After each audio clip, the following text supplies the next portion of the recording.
Hey, hi Saurabh, how are you? Hey, hi Varun, I'm going good. What about you? I'm also good. Okay, so we will start with the sequel series. So we will start with the basic thing.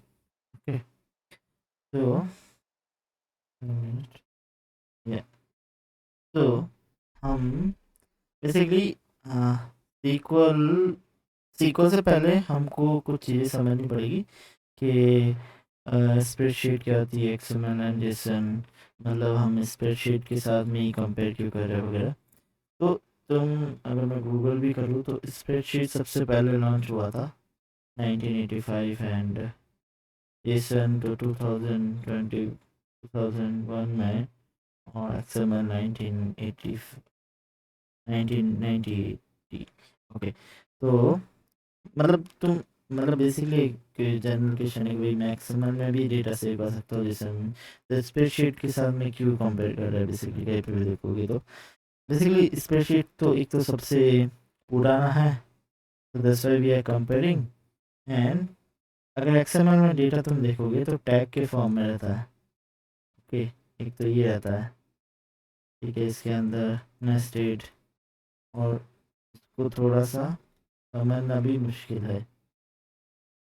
And Jason में तुम देखोगे तो ये इस तरीके से रहता है, मतलब एरे ऑफ डिक्शनरी और जेसन ऑब्जेक्ट जो भी रहता है उसके फॉर्म में रहता है। तो यहाँ पे कॉलम आता है, यहाँ पे वैल्यूज आती है, इसी टाइप में ही चलता रहेगा, तो इसको भी समझना मुश्किल होता है। मतलब you can easily understand, but spreadsheet के कंपेरिजन में थोड़ा सा डिफिकल्ट होता है। स्प्रेडशीट में क्या होता है, टेबुलर फॉर्मेट में होता है, रो एंड कॉलम के फॉर्मेट में। आईडी है, यहाँ पे आईडी की वैल्यू आ जाएगी 2 3, जैसे नेम है तो यहाँ पे नेम A B, यहाँ पे मोबाइल नंबर, ये कुछ भी डाल दो, ठीक है अभी के लिए। तो ऐसे रहता है, तो इजीली हम एक तो ह्यूमन रीडेबल में है कि तुम देख सकते हो इजीली, हमको समझ में आता है कि भाई ये एक ही रो में है, कौन कौन से कॉलम की कौन कौन सी वैल्यू होगी, ठीक है। तो इसलिए स्प्रेडशीट से कंपेयर करते हैं डेटाबेस को, बिकॉज डेटाबेस भी सिमिलर ही है, डेटाबेस भी एट द ये रो एंड कॉलम के फॉर्म में रहता है, जो उसकी टेबल्स रहती है उसकी भी रो एंड कॉलम में ही रहती है, तो इसलिए जनरली ये रीज़न रहता है कि हम स्प्रेडशीट से कंपेयर करते हैं। ओके, तो हाँ, तो अभी अब हम नेक्स्ट क्वेश्चन आता है, भाई स्प्रेडशीट है तो डेटाबेस की क्यों जरूरत है। तो हम कुछ पॉइंट्स देखेंगे कि भाई डेटाबेस, बेसिकली डेटाबेस होता क्या है। डेटाबेस बेसिकली तुमको प्रोवाइड कराता है कि तुम्हारा जो डेटा है, collection of data, it will store on the node और मे बी कंप्यूटर और सर्वर। तो बेसिकली तुम्हारा डेटा सेव करने का होता है, तो वो फैसिलिटी डेटाबेस प्रोवाइड कराता है। ओके, तो एक टर्मिनोलॉजी है DBMS, डेटाबेस मैनेजमेंट सिस्टम। तो ये क्या करता है, इस पे एक फंक्शनलिटी प्रोवाइड कराता है, मतलब लाइक क्रिएट क्रड वगैरह जो भी होता है, सीक्वल तुमको मतलब एक इंटरफेस और एपीआई प्रोवाइड करेगा कि तुम इसके साथ में इंटरेक्ट कैसे कर सकते हो। ओके, तो उसके लिए एक प्रोग्रामिंग लैंग्वेज होगी। ओके, तो वो होती है सीक्वल, ठीक है, हम देखेंगे धीरे, बट हम पहले कंपेयर कर लेते हैं कि स्प्रेडशीट एंड डेटाबेस के बीच क्यों डेटाबेस की रिक्वायर्ड हुई। तो स्प्रेडशीट में देखो तुम, एक तो डेटा इंटीग्रिटी का मतलब, जैसे स्प्रेडशीट में जाओगे तो सपोज करो ये आईडी कॉलम है, तो most probably ID column we can consider as a integer. Okay, तो यहाँ पे 1 है, यहाँ पे 2 आना चाहिए, बट शीट में जाओगे तो तुम यहाँ पे स्ट्रिंग भी लिख सकते हो, ए भी लिख सकते हो। तो जो डेटा की इंटीग्रिटी है, मतलब जो एक्चुअल डेटा की वैल्यू रहनी चाहिए, ये इंटीजर होना चाहिए, तो वो इंटीजर नहीं होकर स्ट्रिंग हो सकता है। तो वहाँ पे वो चीज़, ये स्प्रेडशीट एक्सेल वगैरह में वो मेंटेन नहीं होता है, ठीक है। पर डेटाबेस में क्या होता है कि तुम डेट इस, जैसे ये आईडी है, ठीक है, इसका तुम डेटा टाइप दे सकते हो, बेसिकली इसका कौन सा नेचर होगा, लाइक ये इंटीजर होगा या फिर स्ट्रिंग होगा।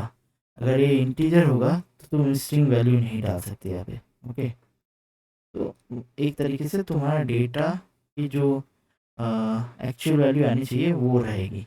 ओके, तो वो स्प्रेडशीट में नहीं होती, वो डेटाबेस में प्रोवाइड करते हैं। सिक्योर, दूसरा पॉइंट है सिक्योरिटी।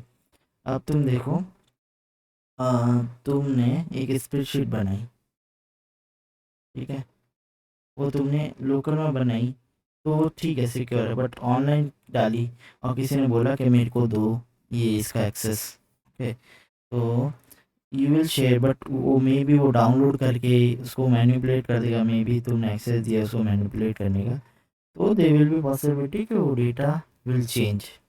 तो अगर बिजनेस के लिए दैट इज़ यूज़फुल, तो वो जो गलत इन्फॉर्मेशन जा सकती है, बिकॉज किसी ने मॉडिफाई कर दिया डेटा, बिकॉज उसके पास में एक्सेस है, बिकॉज तुमने एक्सेस दे दिया। Okay, but in database you can provide access to particular table, particular row और column, कौन सी टेबल एक्सेस कर सकता है यूज़र, मतलब तुम उसका पूरा कंट्रोल रख सकते हो कि किसको कितना एक्सेस मिलेगा। ये सपोज करो 100 टेबल है, उसमें से पर्टिकुलर बंदे को 2 ही टेबल दिखेगी और बाकी सारी टेबल नहीं दिखेगी, तुम कंट्रोल कर सकते हो। ठीक है, इसमें भी कर सकते हो, बट बंदा सपोज करो डाउनलोड करके मेन में भेज देता है और उसमें चेंजेस करके भेजता है, तो they will be you will provide the wrong data basically business. But यहाँ पे क्या है कि तुम ऑथोरिटी दे सकते हो कि कौन से पर्सन को सिर्फ देखने का राइट है, कौन से पर्सन को अपडेट करने का राइट है। तो ये एक है सिक्योरिटी वाला।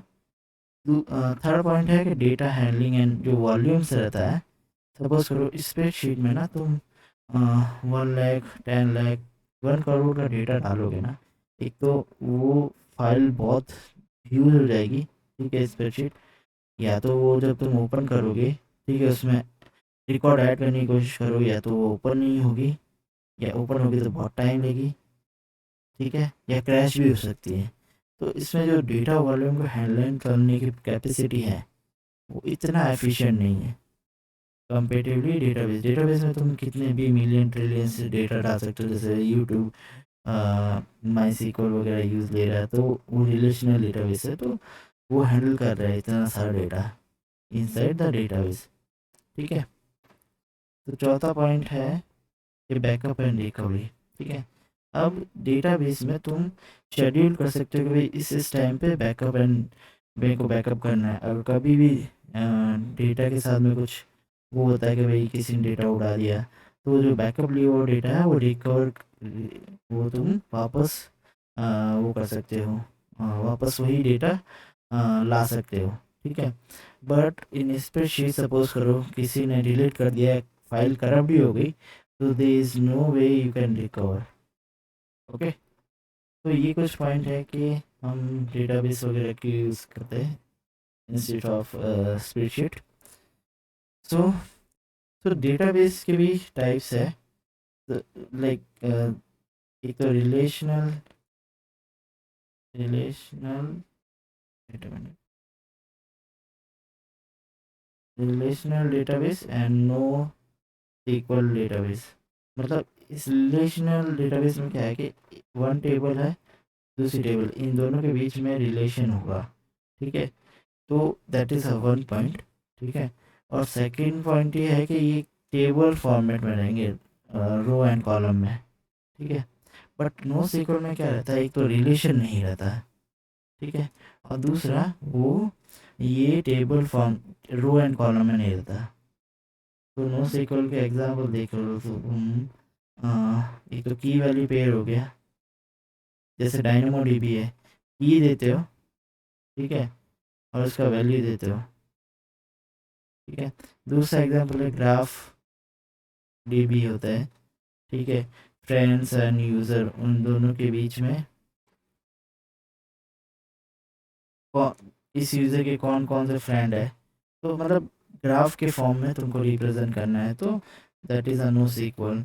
एक मोंगो डीबी हो गया, that is a document, like वो जेसन थिंग के जैसे होगा, वो भी एक नो सीक्वल का एग्जांपल है। ठीक है। रिलेशनल के बारे में पोस्टग्रेस है, माईसीक्वल है, बहुत सारे ओरेकल वगैरह सब रिलेशनल है। ठीक है, तो ये हो गया। अब हम मूव करते हैं। हाँ, तो जैसे मैंने बता रहा था, ये सिर्फ तुमको प्रोवाइड कर रहा था कि डेटा स्टोर कैसे तुम डेटा को स्टोर करते हो मशीन पे। ठीक है, तो इसको इसी इंटरफेस और एपीआई प्रोवाइड कराने के लिए डीबीएमएस आता है, डेटाबेस मैनेजमेंट सिस्टम। ठीक है, एंड अब हमको डेटा को एक्सेस करना है ना, तो this programming language called SQL, मतलब ये स्ट्रक्चर क्वेरी लैंग्वेज है। ओके, तुम मतलब क्वेरी लिखते हो, basically syntax you can say, तो वो लिखते हो तो तुमको बेसिकली बताना है कि क्या डेटा चाहिए, कौन सा डेटा को अपडेट करना है या कौन सा डेटा को डिलीट करना है। जस्ट टेल द सिस्टम, ठीक है, वो ऑटोमेटिकली कहीं पे भी डेटा होगा वो खुद लाएगा, तुमको जैसा डेटा मांगा है वो वैसे दे देगा। ठीक है, तो अब सीक्वल कमांड जो होते हैं मोस्टली इन कैटेगरीज में डिवाइड रहता है। ठीक है, तो हम एक एक करके जाता है। ठीक है, डीडीएल रहता है, डेटा डेफिनेशन लैंग्वेज, मतलब तुम जब ये टेबल बनाते हो, रो एंड कॉलम, ठीक है, तो इसका स्ट्रक्चर जो डिफाइंड होता है उसको कहते हैं डीडीएल। ठीक है, तुम किसी टेबल का स्कीमा या कुछ स्ट्रक्चर डिफाइन करोगे वो इसके अंदर आएगा। ठीक है, अब तुमने स्ट्रक्चर तो डिफाइन कर दिया, अभी हम देखेंगे इसमें कौन कौन से कमांड आते हैं, बट बेसिकली तुमको समझा रहा हूँ कि एक स्ट्रक्चर स्केलेटन डिफाइन करना है कि भाई ये टेबल बनाओ, इसमें ये फील्ड होने चाहिए, ये डेटा टाइप होना चाहिए कि भाई इस कॉलम का ये डेटा साइज सपोज इंटीजर होना चाहिए, नेम का स्ट्रिंग होना चाहिए, तो तुम बता रहे हो कि ये स्ट्रक्चर होना चाहिए। ठीक है, तो वो डीडीएल डेफिनेशन तुम बता रहे हो कि इसकी definition. DML basically data manipulation language, basically तुमने ये स्ट्रक्चर तो बना दिया बट इसके अंदर अभी कोई डेटा नहीं है, तो ये जब डेटा इंसर्ट हो जाएगा इस टेबल में तो उस डेटा को तुम मैनिपुलेट करोगे। ठीक है, इंसर्ट करोगे, ऑलरेडी ये डेटा है तो ऐड कर रहे हो तो वो भी डेटा चेंजेस हो रहा है ना, या फिर अपडेट कर रहे हो या डिलीट कर रहे हो, तो that is a part of DML, मतलब डेटा को मैनिपुलेट कर रहे हो, डेटा के साथ में कुछ तो कर रहे हो तुम। ठीक है, it can be insert, it can be update, it can be delete. Okay, अब डीक्यूएल होता है, डेटा क्वेरी लैंग्वेज। तो इसमें क्या होता है, तुम सिर्फ क्वेरी मीन्स बेसिकली तुम एक सपोज काउंटर पे जाते हो, कुछ अपना क्वेश्चन पूछते हो, that means you are doing some inquiry. ठीक है, तो वो एक क्वेरी कर रहे हो, बेसिकली तुमको कुछ पूछना है या कुछ देखना है, तो लाइक इसके लिए सेलेक्ट होता है, तो मतलब तुमको सिर्फ डेटा को देखना है, तो दैट इज़ पार्ट ऑफ डीक्यूएल। अब डीसीएल क्या होता है कि डेटा कंट्रोल लैंग्वेज, बेसिकली इसमें तुम डेटा को किस किस को कंट्रोल देना चाहते हो। ठीक है, डेटा का कंट्रोल बेसिकली प्रोवाइड करना है, तो that is a part of DCL. ठीक है, इसमें सपोज करो एक टेबल है का तुमको मेरे को सिर्फ सेल्स वाले डिपार्टमेंट को देना है, तो वो डीसीएल के अंदर आएगी। ठीक है, या वापस सेल्स वालों से ये टेबल नहीं चाहिए तो लेना है। ठीक है, रिवोक करना एक्सेस, तो ये है। एक होता है last one TCL, transaction control language. Basically transaction को तुम ऐसे कंसिडर कर सकते हो जैसे बैंक में जाते हो, ठीक है, तुम 1 रुपये जमा कराते हो तो वो एक तरीके का ट्रांजेक्शन हो गया। ठीक है, तो कोई भी सपोज कुछ ऐसी फंक्शनैलिटी लिखनी है जो सिर्फ सिंगल क्वेरी में नहीं होगी, मतलब उस एक एग्जांपल लेते हैं, लाइक बैंक का तुमको अमाउंट अपडेट कराना है, तो ऐसा तो नहीं है ना कि मतलब मैं लिखूँगा update table from this user, इसका अमाउंट कट कर दो, बट वो अमाउंट कहाँ जाना चाहिए, लाइक किसी के और अदर अकाउंट में, तो एक सीक्वल से तो नहीं होगा, मतलब मल्टीपल स्टेटमेंट मेरे को लिखना पड़ेगा, मल्टीपल लॉजिक लिखना पड़ेगा।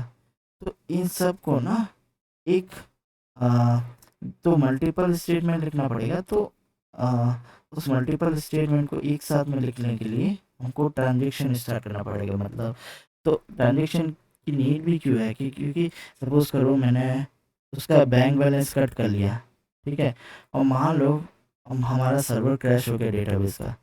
तो हमने तो यहाँ पे सपोज करो कट कर दिया, बट मैंने उसमें ऐड नहीं किया किसी दूसरे अकाउंट में, ठीक है। तो अगर तुम देखोगे तो मेरा रुपए तो कट गया, जैसे मेरे अकाउंट में मैं तुमको रुपए ट्रांसफर कर रहा हूँ, तो मेरे अकाउंट से तो कट गया बट तुम्हारे पास में नहीं पहुँचा, ठीक है। तो उस चीज़ को मतलब एक तरीके से कि भाई ये पूरा चीज़, ये पूरा एग्जीक्यूशन हो, या तो होगा या नहीं होगा, ठीक है। तो उस चीज़ को टेक केयर करने के लिए ट्रांजेक्शन बने कि भाई स्टार्टिंग से लेके एंड तक पूरा चलेगा, या तो चलेगा या तो नहीं चलेगा, ठीक है। तो इस चीज़ को अगर हैंडल करना है तो वो TCL के थ्रू होगा, ठीक है। तो अब हम देखते हैं कि भाई कौन कौन से कमांड हो सकते हैं। जैसे ये गिग्स फॉर गिग्स है, तो जैसे मैं बता रहा था ये बहुत सारे create, drop, alter, truncate, comment, rename. तो क्रिएट बेसिकली क्या करता है कि भाई क्रिएट डेटाबेस है, डेटाबेस को तुम कंसिडर कर सकते हो भाई, जैसे ये जैसे स्प्रेडशीट है ना, एक पूरी स्प्रेडशीट होती है, नीचे टैब्स होते हैं बहुत सारे, ठीक है। ये सेल्स है और ये है मान लो मार्केटिंग है। तो सेल्स एक तरीके का डिपार्टमेंट यू कैन कंसीडर। तो सेल्स में जितने भी सेल्स से रिलेटेड टेबल्स बनेगी, ठीक है, तो वो सब एक मतलब उसका पेरेंट्स कोई तो रहना चाहिए ना। मतलब तुमने सेल्स के अंदर मान लो इस प्राइस पे इतनी क्वांटिटी बेची, ठीक है, तो ये एक टेबल हो गई। तो ये किसी हेड में जानी चाहिए ना, मतलब इसका कोई तो लाइक तुम कंसिडर कर लो table 1 you can consider junior, ये एक जूनियर रिसोर्स है। तो उसको कोई तो मॉनिटर वगैरह करेगा ना कि मतलब ये किसके अंडर वगैरह आता है। तो वही सेल्स है की तरह सेल्स यू कैन कंसिडर एक वन डेटाबेस हो गया, मार्केटिंग एक अलग डेटाबेस हो गया, तो इसके लिए अलग वो होंगे टेबल्स, ठीक है। तो ऐसे ही डेटाबेस होता है, और टेबल्स जैसे कि एक जूनियर हो गया, उसके ऊपर मैनेजर है भाई, तो ये डेटाबेस हो गया। तो ये क्रिएट के थ्रू हम बेसिकली हम जस्ट डिफाइन करते हैं उसका स्ट्रक्चर।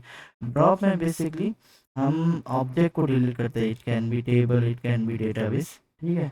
ऑल्टर को तुम कंसीडर करो, मतलब ड्रॉप मतलब वो सपोज मैनेजर जूनियर का ले लो, ड्रॉप मतलब तुम वो बंदा जॉब ही छोड़ के जा रहा है, ठीक है। तो ऐसे ऑल्टर में तुम भाई किसी टेबल के कॉलम का चीज़ अपडेट कर रहे हो, ठीक है।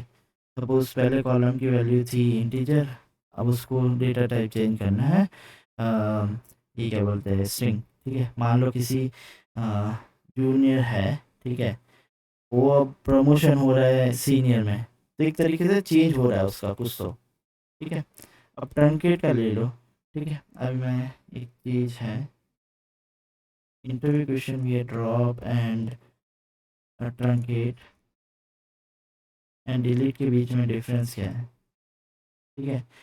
तो ड्रॉप में basically if you are dropping, तो इसमें ये जो स्ट्रक्चर है टेबल का, मतलब लाइक स्कीमा प्लस टेबल का जो डेटा है वो डिलीट हो जाएगा, ये भी टेबल का ही है, ठीक है। दोनों डिलीट होगा। ट्रंकेट में क्या होगा कि खाली टेबल का डेटा डिलीट होगा, स्कीमा एज इज रहेगा, टेबल का डिलीट, नो डिलीट, ठीक है। स्कीमा डिलीट नहीं होगा बट डेटा डिलीट हो जाएगा। और डिलीट में ना बेसिकली ये रहेगा कि पर्टिकुलर टेबल में कोई रिकॉर्ड डिलीट हो रहा है, ठीक है। तो इसमें ना स्कीमा डिलीट होगा ना पूरी टेबल डिलीट हो जाएगी। इसमें तो क्या होती है कि पूरी टेबल का डेटा डिलीट हो जाएगा, इसमें भी पूरी टेबल का डिलीट हो जाएगा, बट वो टेबल ही पूरी गायब हो जाएगी स्कीमा विद डेटा, ठीक है। ओके, तो ये कमेंट तो वही है कि टेबल पे कुछ कमेंट ऐड करना है। हाँ, रीनेम में बेसिकली तुम टेबल को रीनेम मतलब किसी ऑब्जेक्ट को रीनेम कर रहे हो, बेसिकली डेटाबेस या फिर टेबल का नाम, ठीक है। अब आता है डी क्यू एल में जैसे मैंने एक्सप्लेन किया, सेलेक्ट होता है भाई, तुमको सिर्फ डेटा को रिट्रीव करना है, ठीक है। डीएमएल में डेटा मैनिपुलेशन, बेसिकली तुम इंसर्ट कर रहे हो डेटा, तभी तुम्हारा डेटा अपडेट हो रहा है या फिर इंक्रीज हो रहा है। अपडेट मतलब कुछ टेबल में डेटा अपडेट कर रहे हो, डिलीट कर रहे हो, ठीक है। अब ये कुछ कुछ एक्स्ट्रा है, वी विल सी जब आगे जैसे जैसे प्रोग्रेस करेंगे तो वैसे वैसे देखते हैं। बट लॉक बेसिकली क्या करता है कि एक बंदा कोई एक ही टेबल पे काम कर रहा है, तो कोई दूसरा बंदा उस पर अपडेट करे तो वो टेबल करप्ट ना हो जाए। भाई तुम भी अपडेट कर रहे हो, मैं भी अपडेट कर रहा हूँ, तो कौन सी वैल्यू लेगा, उसके लिए लॉक वगैरह रहता है, ठीक है। कॉल बेसिकली एक जैसे वो ट्रांजेक्शन रहता है ना, जैसे मैंने बताया था TCL वगैरह, ठीक है। ऐसे बहुत सारे क्वेरीज वगैरह रहता है, तो और कस्टम लॉजिक भी रहता है, इफ़ कंडीशन रहता है, लूप वगैरह रहता है, तो वो लिखने के लिए ना प्रोसीजर काम आता है। तो इसके वो प्रोसीजर लिखने के लिए एंड उसको जैसे फंक्शन लिख देते हैं, उसको कॉल करने के लिए तरीके होते हैं ना, वैसे ही ये प्रोसीजर है। और ये एक्सप्लेन प्लान मतलब तुम क्वेरी कैसे एग्जीक्यूट हो रही है, लाइक पहले फ्रॉम रन हो रहा है या पहले फिल्टरिंग हो रही है, वो सब ये होता है। तो DCL, हम नेक्स्ट DCL, वो जो बताया था ग्रांट एंड रिवोक। ग्रांट में बेसिकली तुम यूज़र को प्रिविलेज देते हो कि ये ऑब्जेक्ट ये चीज़ें एक्सेस कर सकता है, ठीक है, रिसोर्सेज वगैरह। रिवोक में ये रहता है कि तुम जो एक्सेस दे रखे हो ऑलरेडी उसको वापस ले लो, भाई हम आपसे तुमको ये एक्सेस नहीं दे रहे, ठीक है। TCL में बेसिकली वो जो मैंने बताया था ट्रांजेक्शन स्टार्ट करने के लिए, तो वो रहता है कमिट। बेसिकली ये होता है कि जैसे तुमने ये मल्टीपल क्वेरी रन कर दी, बट अनटिल अनलेस तुम कमिट नहीं करोगे ना, इवन तो तुमने परफॉर्म किया, तो वो डेटाबेस में रिफ्लेक्ट नहीं होंगे जब तक तुम कमिट नहीं करते हो, ठीक है। कमिट करने के बाद में ही वो जो अकाउंट से रुपए कटने होंगे वही अपडेट होगा। अब रोल बैक, तो रोल बैक में क्या है, सपोज करो तुमने ये सब चेंजेस कर दिया है, अब तुमको वापस स्टार्टिंग से करना है, ये सारे चेंजेस को हटाना है, तो you should use the roll back. अब सेव पॉइंट क्या है कि मतलब एक तरीके से तुम मान लो कि भाई इतना रन हुआ, ठीक है, उसको तुमने यहाँ तक सेव कर लिया, भाई इतना तो मेरा रन हो चुका है, मैं अब कंटिन्यू करना चाहता हूँ, तो इतना नहीं रन करके वो आगे से स्टार्ट करना है तुमको। जैसे ही वो गेम में होता है ना कि भाई तुमने इतना पार कर लिया तो इतना सेव कर लो, इसके आगे से चालू होगा, तो ये सब कुछ होता है। तो ये सारा के अंदर रहता है इक्वल कमांड, जितने भी है वो सब इस कैटेगरी के अंदर ही आते हैं भाई, जितने भी कमांड है। तो एक रहता है कि CRUD चीज़ रहती है, वो CRUD कुछ नहीं है, क्रिएट रीड अपडेट डिलीट। तो अपन ने देखा था क्रिएट मतलब क्रिएट कुछ भी हो सकता है, क्रिएट DB हो सकता है, ठीक है, टेबल हो सकता है, इंसर्ट रिकॉर्ड कर रहे हो सपोज करो, वो भी एक तरीके का रिकॉर्ड भी तो क्रिएट कर रहे हो, ठीक है। एंड रीड में basically you are just seeing the data, select कर रहे हो, तुमको देखना है, फैच कर रहे हो, ठीक है। अपडेट में बेसिकली तुमने जो इंसर्ट किया है, ठीक है, रिकॉर्ड को, वो एक हो सकता है अपडेट। एक अपडेट ये भी हो सकता है भाई तुम कॉलम का नेम चेंज कर रहे हो, बट बेसिकली हम जब इंसर्ट रिकॉर्ड करते हैं एंड उसको रिकॉर्ड को अपडेट करना होता है, तो हम बेसिकली उसको रेफ़र कर रहे हैं, ठीक है। यहाँ पे भी इंसर्ट वाले को रेफर करता है, ठीक है। एंड डिलीट में बेसिकली रिकॉर्ड डिलीट कर रहे हैं अपन, ठीक है। डिलीट में अगर तुम देखोगे तो ड्रॉप भी एक तरीके का डिलीट ही है। तो ये है मतलब ऑन हाई लेवल सीक्वल ये है। तो slowly we can move with SQL. So yeah, you have any question till now? Sort of. No, overall it's clear up till now. I have no doubts. Okay, then I was just little bit confused with the lock. Like, how does lock exactly works? Means, it will be better we can see it in some example in future. yeah, I would. sure, we can explore. But log basically, there is exclusive log or some other logs are there. So basically, what happened? You are is one table, okay. One person, suppose you are updating this table, okay. Updating, okay. Well, I am also trying to update in this one. So what will happen? Suppose you are updating the same record, okay. So what should database do in this situation? Like it should update first my value or it should update your value.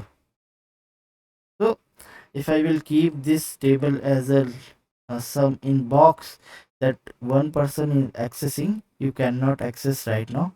तो suppose तुम access कर रहे हो, तो suppose करो किसी box में मैं डाल देता हूँ कि वो उसकी चाबी तुम्हारे पास में ही है, ठीक है। तो जब तक वो चाबी तुम रिलीज नहीं करोगे तो मैं उस बॉक्स को ओपन नहीं कर सकता, ठीक है। तो इससे फ़ायदा क्या होगा कि भाई डेटा को जो डेटा रहेगा वो अपडेटेड रहेगा। ऐसा नहीं कि भाई तुम भी कुछ चाबी से कर रहे हो, मैं भी चाबी से कर रहा हूँ, पता चला किसने कुछ सामान निकाल लिया, तुमने कुछ निकाल लिया, बट वो मेरे पे आ रहा है, बट मैं बोल रहा हूँ कि मैंने नहीं निकाला। वो इस तरीके से ब्लेम गेम बेसिकली, तो उसको मतलब इस सिचुएशन में हमारा डेटा करप्ट हो जाएगा ना। तो उस चीज़ को हैंडल करने के लिए हम वही लॉक लगाते हैं, भाई अभी ये पर्सन यूज़ कर रहा है, ठीक है, ये स्टेटमेंट रन हो रहा है, तो तुम या तो डेटा को देख सकते हो, तुम छेड़ नहीं सकते, ठीक है। तो जब अपडेट होगा तब तुम अपडेटेड डेटा देख लो, और जब ये टेबल का की तुम्हारे पास में होगा then you can update it. तो बेसिकली लॉक का फंडा ये है। Okay, Varun, got it. Okay, so okay, then you don't have any question, we can wrap it up. Okay, Sure. okay, bye bye.